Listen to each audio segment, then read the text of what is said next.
ಮೈಸೂರಿನಲ್ಲಿ ಆರಂಭಗೊಂಡ ನಮ್ಮ ನಿರ್ದಿಗಂತ ರಂಗಭೂಮಿ ತಂಡ ಇಂದು ಹೊಸದಾಗಿ ಕರಾವಳಿಗೆ ಕಾಲಿಟ್ಟಿದೆ. ಆ ಮೂಲಕ ಕರಾವಳಿಯ ನಿರ್ದಿಗಂತ ಆಗಿದೆ. ನಮ್ಮ ಮುಂದೆ ತುಂಬಾ ದೊಡ್ಡ ಪ್ರಯಾಣ ಇದೆ. ಈ ಸಂಸ್ಥೆಯು ನಿಮ್ಮೆಲ್ಲರ ಆಶ್ರಯದಲ್ಲಿಯೇ ಬೆಳೆಯಬೇಕು.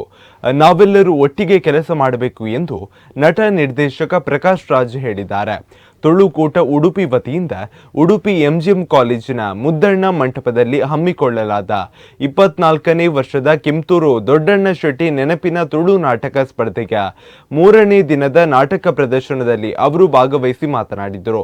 ನಿರ್ದಿಗಂತ 2ನೇ ವರ್ಷ ಮಂಗಳೂರಿನಲ್ಲಿ ನಡೆಸಿದ ನಾಟಕೋತ್ಸವದಲ್ಲಿ ಈದಿ ಎಂಬ ತುಳು ನಾಟಕವನ್ನು ಪ್ರದರ್ಶಿಸಲಾಗಿತ್ತು. ಆ ಮೂಲಕ ತುಳು ನಾಟಕಕ್ಕೂ ಆದ್ಯತೆ ನೀಡಲಾಗಿದೆ.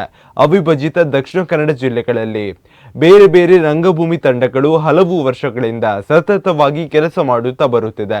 ಇದರಿಂದ ಕಲಿಯಲು ನಮಗೆ ತುಂಬಾ ಇದೆ. ತುಳು ನಾಟಕಗಳನ್ನು ಪ್ರೋತ್ಸಾಹಿಸುವ ತುಳುಕೂಟದಂತಹ ಸಂಸ್ಥೆಗಳಿಗೆ ನಾವು ಎಲ್ಲ ರೀತಿಯ ಸಹಕಾರ ನೀಡುತ್ತೇವೆ ಎಂದರು.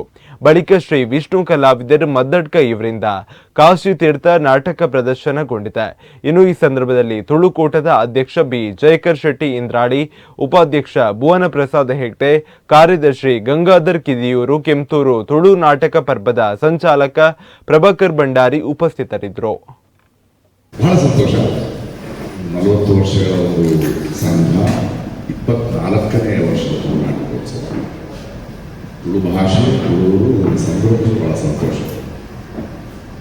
ನಿರ್ದಿಗಂತ 2ನೇ ವರ್ಷ ಕನ್ನಡ ರಂಗ ನಾಟಕೋತ್ಸವ ಮಂಗಳೂರಿನಲ್ಲಿ ಮಾಡಿದಾಗ ಬಹಳ ಪರ್ಟಿಕ್ಯುಲರ್ ಒಂದು ತುಳು ನಾಟಕ ಇರಬೇಕು ಅಂತ ಈದಿ ಅನ್ನೋ ಒಂದು ನಾಟಕವನ್ನು ನಾವು ಪ್ರೊಡ್ಯೂಸ್ ಮಾಡಿದ್ವಿ.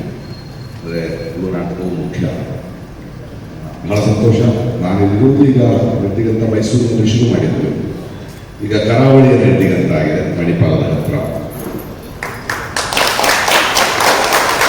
ಅಂದರೆ ಕರಾವಳಿಯ ನಿರ್ದಿಗಂತ ಮಾತ್ರ ಇಲ್ಲಿಯ ಪ್ರತಿಭೆಗಳು, ಇಲ್ಲಿಯ ನಾಟಕಗಳು ಮಾಡೋಣ ಅಂತ ಬಂದರೆ ಇಷ್ಟು ಕಾರ್ಯಕ್ರಮಗಳು ನಡೀತಾ ಇದೆ. ಬಹಳ ಸಂತೋಷ.